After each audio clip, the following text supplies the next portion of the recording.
Sylvie, je te repasse le relais pour la deuxième série de questions. Ok. Juste une minute parce que je suis en train de reprendre mon écran. Donc oui, on garde la question de Bertrand pour l'inclusivité des bailleurs qui me plaît beaucoup comme question. Alors, la deuxième question de série concerne la configuration participative de la recherche, les partenaires, les profils des participants dans le programme et les rôles de chacun. Donc, c'est les modes de recrutement, il me semble qu'on vient déjà d'en parler. Tu parlais de la deuxième série de questions, Maryse, ou là on est d'accord? Oui, oui, tout à fait. Ok. Non, mais j'étais un petit peu troublée parce que j'avais en charge la troisième. Donc, quels sont les modes de recrutement, d'embarquement de ceux-ci, donc des participants dans la recherche? Quelle est la configuration de votre programme quant au degré de co-construction de la recherche en général et des questions? Constatez-vous des problématiques quant au maintien de l'engagement de ceux-ci tout au long du processus de recherche? Comment, parce que c'est une chose de les embarquer, mais donc comment embarquer la société civile, mais comment effectivement les maintenir cette participation dans le temps? On l'a vu sur plusieurs programmes, il y a des affections à un moment, et pour quelles raisons? Et quels sont les dispositifs que vous avez pu mettre en œuvre? Alors, on va vous proposer d'intervenir un peu en fonction, on n'a pas d'ordre en particulier, en fonction de vos envies. Aussi bien parler des mouches soldats que de l'eau, que de la mesure de la radiation, puisqu'on a trois exemples très contrastés. Qui veut prendre la parole? Moi, je veux bien démarrer. Concernant, si je retombe sur le projet Value Bugs, en fait, ce qui était intéressant, c'était de voir les éléments qui justement faisaient, quels étaient les éléments moteurs justement de l'implication des parties prenantes. Enfin, en fait, non, je ne sais pas pourquoi j'utilise ce mot-là, je n'ai jamais utilisé quand on parlait du projet, des co-chercheurs, des copains avec qui on travaillait en fait. Au départ, en fait, ce qui est intéressant, c'était de voir qu'il y avait une double motivation. Il y avait une motivation pour la finalité, mais il y avait aussi une motivation pour certains d'entre eux, simplement de participer à un processus scientifique, en fait. Il y avait vraiment un attrait pour cette idée de se dire « on participe à une recherche », d'autant plus que comme il y avait des difficultés, enfin, il y avait un cadre réglementaire européen qui venait poser des contraintes sur les expérimentations qu'on voulait faire, mais qu'on a réussi à faire sauter en ayant une autorisation ministérielle, on va dire, pour pouvoir, sous couvert de la réalisation d'une recherche scientifique, participer à ça, ajouter encore plus de... C'est pas le prestige, c'est pas le mot. Tout le monde se sentait investi, vraiment d'une responsabilité, d'une chance en fait à pouvoir réaliser cette tâche-là. Donc en fait, il y a ces deux éléments moteurs qui étaient complémentaires ou un petit peu oscillants selon les profils, selon les identités des différents co-chercheurs. Mais c'est vrai que malgré tout, 3 ans, ça peut être effectivement long et on a eu vraiment de la diversité. On a des personnes qui ont participé à 1 ou 2 séries expérimentales. On en a qui ont été là pendant le montage du projet, qui ont été là jusqu'à la fin. On a ceux qui ont été là pendant un temps et puis pendant lesquels il y a eu des trous et puis qui sont revenus de loin en loin. Concernant notre méthodologie de travail, en soi, ce n'était pas un problème, en fait. Ce qui était important pour nous, c'était de garantir que tout le monde pouvait se remettre à flot, d'une part, parce qu'on essayait d'avoir une documentation, pas nécessairement exhaustive, mais à tout le moins, les éléments saillants, les éléments qui permettaient de reprendre le train en marche étaient disponibles à tout le monde. Et puis, d'un point de vue... là, je vous disais, il y avait une approche un peu communautaire. C'est vraiment un collectif limite familiale qui s'était créée, dans lequel on voulait s'assurer qu'en fait, on maintienne à chaque fois la garantie de manière très simple, très transparente, que chacune et chacun était le et la bienvenue pour mettre la main à la pâte. Après, ce dont je me rends compte en entendant les différents projets qui sont présentés ici, je veux mettre le doigt sur un élément qui nous singularise un petit peu. Nous, on travaille. Enfin, moi, ce qui caractérise tous mes projets, c'est qu'on travaille sur Bruxelles, en fait. On est sur une échelle qui est pas la même que quand on travaille sur le cours d'une rivière, en fait. Le cours d'une rivière, on peut travailler sur des dizaines, voire éventuellement, je pense pas dire de bêtises, qu'on peut travailler éventuellement sur une bonne centaine de kilomètres.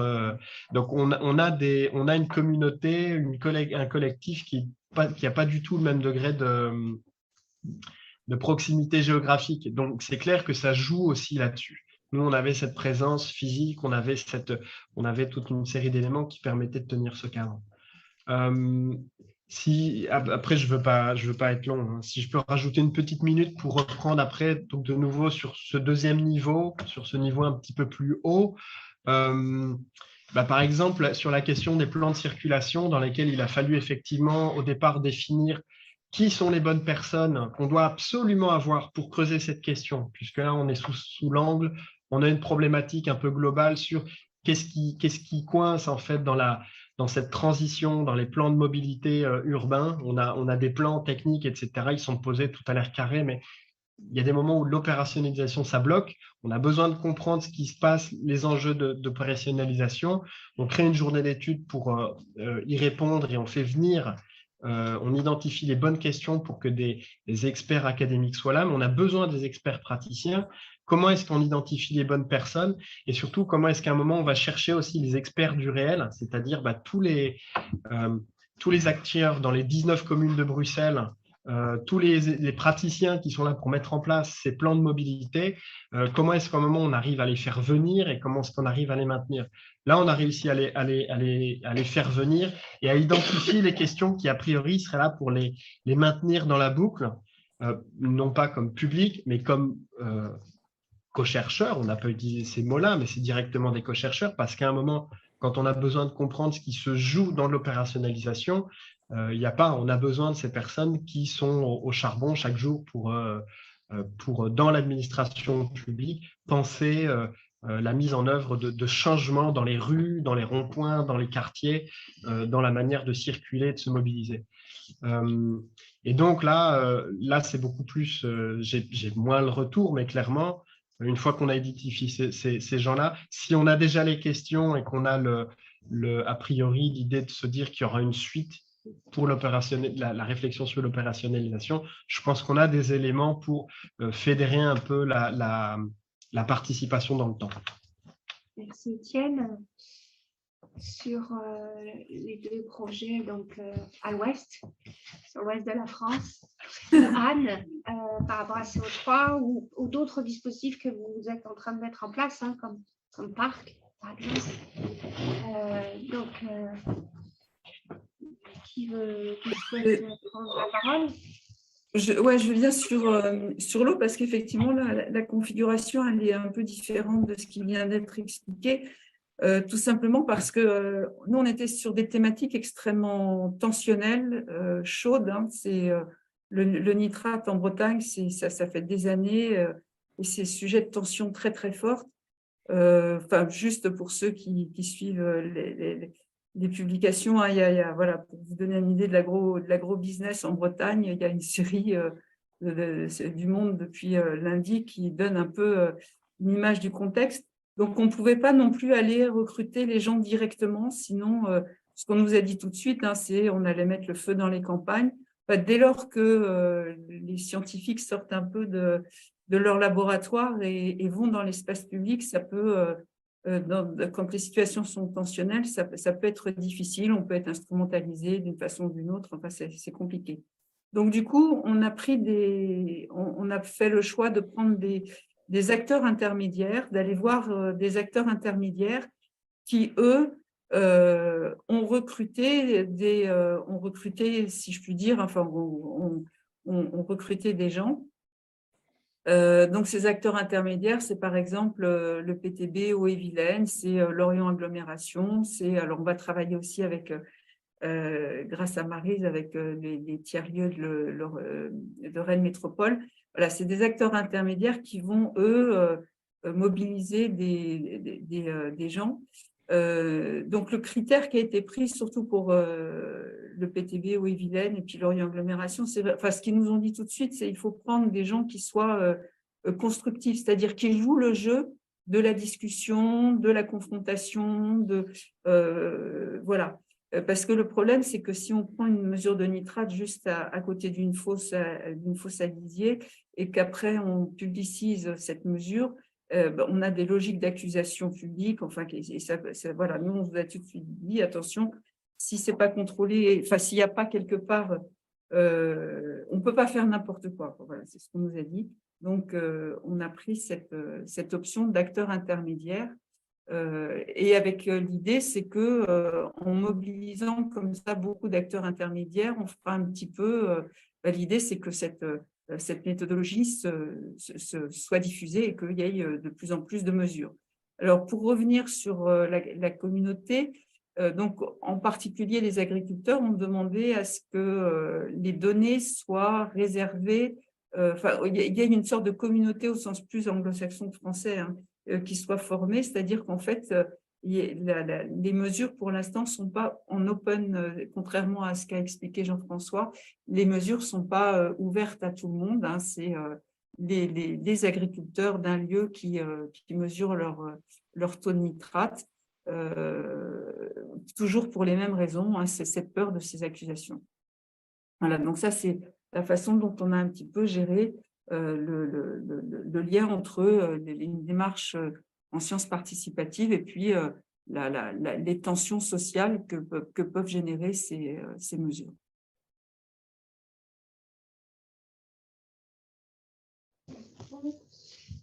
Sinon, on passe la parole à Anne ou Jean-François. D'accord. C'est bon, j'y vais? Oui, Jean-François. Oui, alors, concernant les communautés, alors les communautés, alors ce qui est important dans notre projet d'Open Organisation, c'est qu'on a des partenaires associatifs qui sont en lien avec des communautés diverses, que ce soit les jeunes, la Planète Science pour la vulgarisation de la science auprès des jeunes, que ce soit l'IFO-RME, c'est l'association pour la formation des formateurs à la gestion de risque. L'ANCLI, alors l'ANCLI, c'est l'association qui regroupe les comités locaux d'information qui sont mis en place autour des installations nucléaires. Donc, alors, et au-delà de ça, effectivement, on cherche à recruter, entre guillemets, des mesureurs. Alors, je rebondis un petit peu sur le fil des discussions. C'est un des aspects. Un projet avec un système de mesure, l'objectif, c'est à un moment donné aussi de faire de la mesure. Bon, ça, c'est un des aspects. Donc, sur des objets comme la radioactivité, c'est vrai que les personnes vont être intéressées sur le moment, mais il faut entretenir cet intérêt, cette motivation. Donc, on va le faire notamment au travers, effectivement, on a pas mal d'actions pédagogiques avec les lycéens, donc c'est une population qui se renouvelle et puis qui est jeune. Donc, du coup, ça rentre également dans la pédagogie, dans l'éducation, voilà, de base.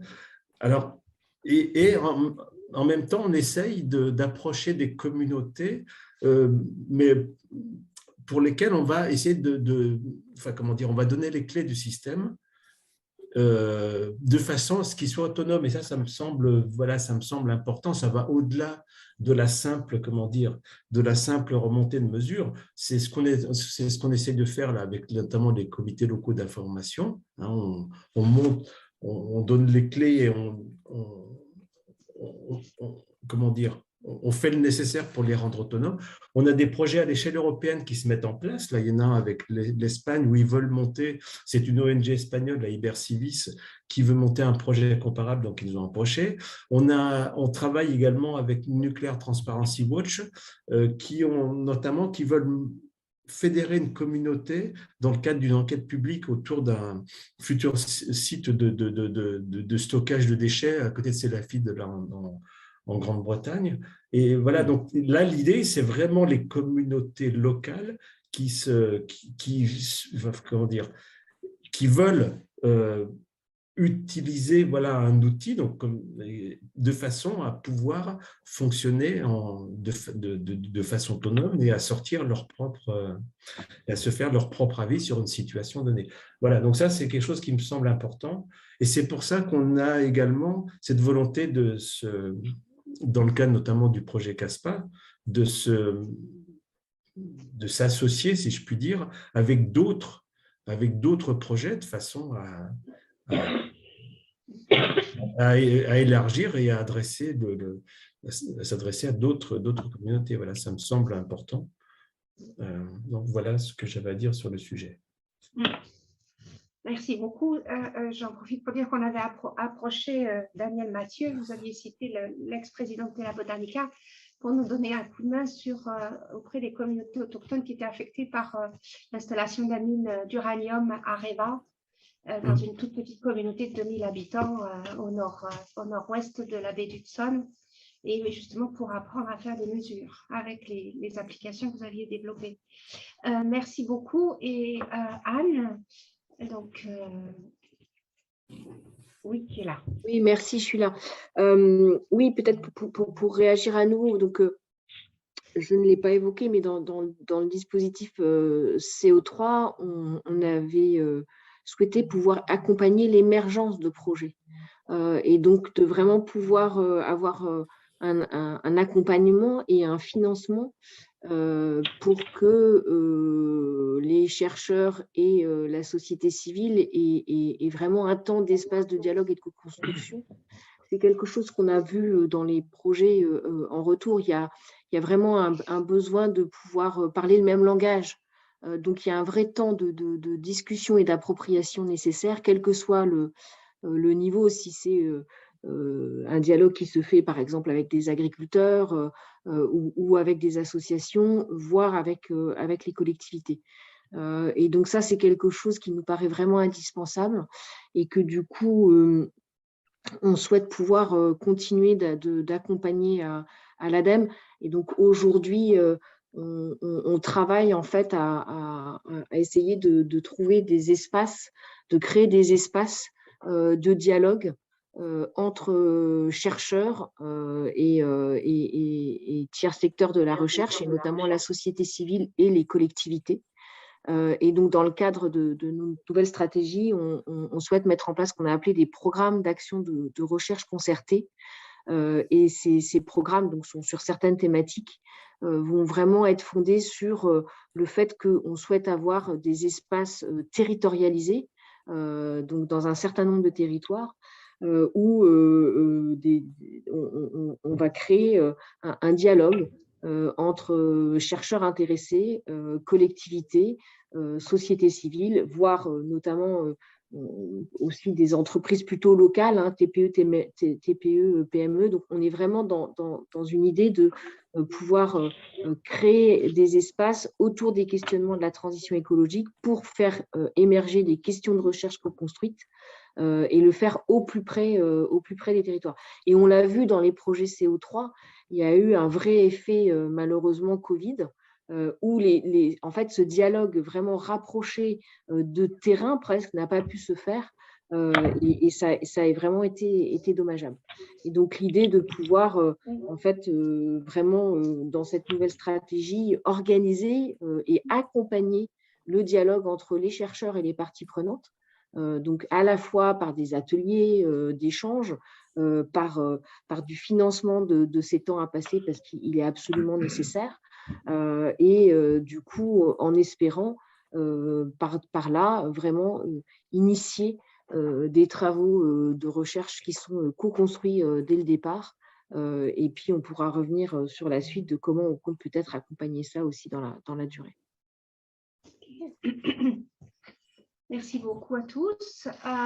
On va passer à la troisième série de questions que Maryse va piloter. Oui, peut-être quelques synthèses, oui, pardon. Comme à la radio, oui, synthèse des Le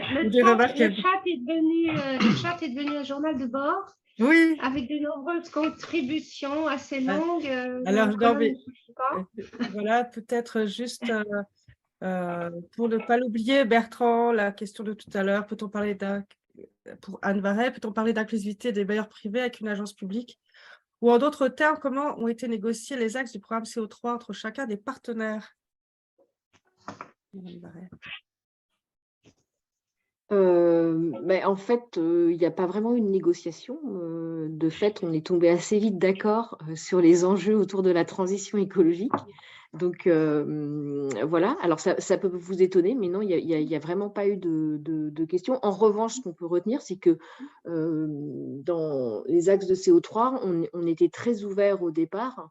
Et donc, on avait une entrée santé-environnement autour des sols, autour de l'agriculture et de l'alimentation.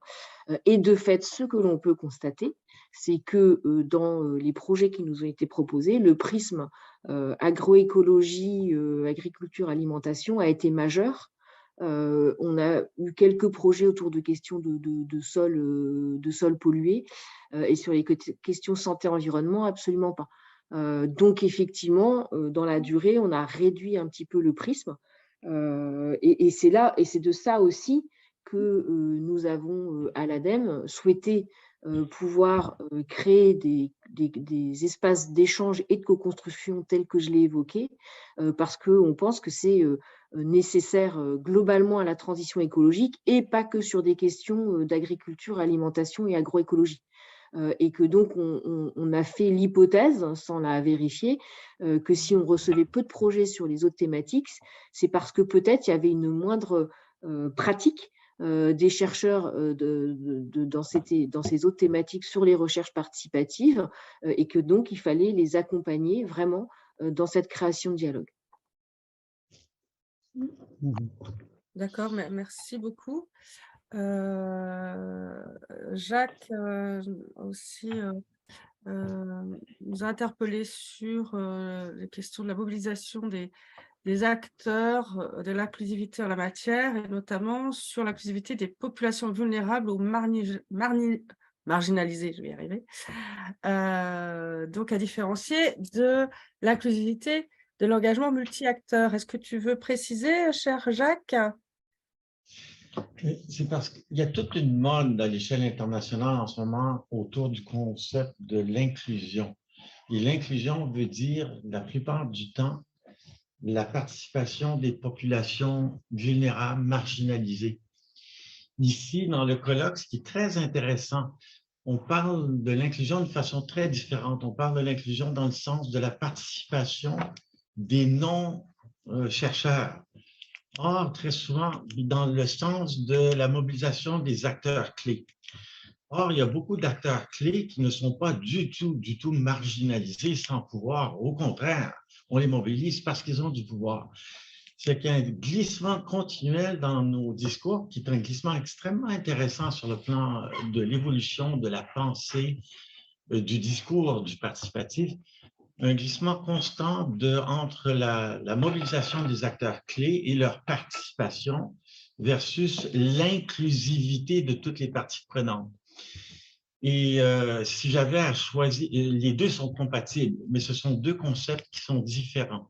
Mobilisation des acteurs clés par opposé à l'inclusivité des populations marginalisées, qui est le concept dominant à l'échelle internationale. Puis reste à savoir si c'est une bonne, comment dire, lequel des deux concepts qui est le plus politisé. Celui du multi-acteur est davantage politisé, mais il ne faut pas négliger non plus cette autre dimension qui est de l'inclusivité, mais qu'on tend à gommer dans nos discussions jusqu'à maintenant.